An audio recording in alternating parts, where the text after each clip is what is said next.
CM sir మన్మడు ఏం తింటాడో మీకు తెలుసునా? అబ్బో వాళ్ళకేంది పంచభక్ష పరమాన్నాలు తింటారు. ఇట్లా చిటికేస్తే చికెన్ కూర వస్తుంది, ఆర్డర్ వేస్తే ఆమ్లెట్ ఇట్లా వచ్చేస్తుంది.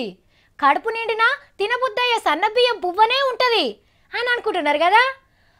మరి ముంగట్రుండేమో కానీ సన్నబియ్యం పువ్వనే తింటున్నారు.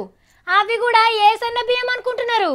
మన సర్కార్ బల్లలకు పంపుతారు చూడుండ్రి, గా బియ్యమే సీఎం సార్ మన్మడు కూడా తింటున్నాడు.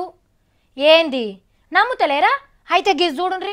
హైదరాబాద్ లో ఉండే ముఖ్యమంత్రి మనమడు ఏ బియ్యంతో అన్నం తింటున్నాడో గదే సన్న బియ్యంతో ఈ రోజు పేద ప్రజల పేద పిల్లల కడుపులు నింపుతున్న ప్రభుత్వం తెలంగాణ ప్రభుత్వం. కేటీఆర్ సారు మీరేమో గిట్ల చెప్తున్నారు, కానీ ఆడాడ చూడుండ్రి ఏం జరుగుతున్నదో.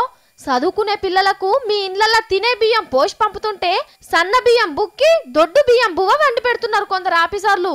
ముక్కి పొయ్యి తుట్టెలు పట్టి లక్క పురుగులు తిరుగుతున్న బియ్యం వండి పెడుతున్నారు పోరగాన్లకు. కడుపు మార్చుకొని పండలేక వండింది తింటే ఇగో గిట్ల దావకండ్ల పాలవుతున్నారు మన పిల్లలు.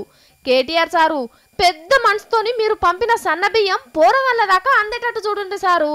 గా దొడ్డ ఆఫీసర్ల పని పడితేనే మళ్ళీ పరి గిసొంటి జరిగాయి. గప్పుడు మెతుకు మెతుకు మిమ్మల్ని తలుసుకొనే తింటారు సారు బడి పిల్లలు.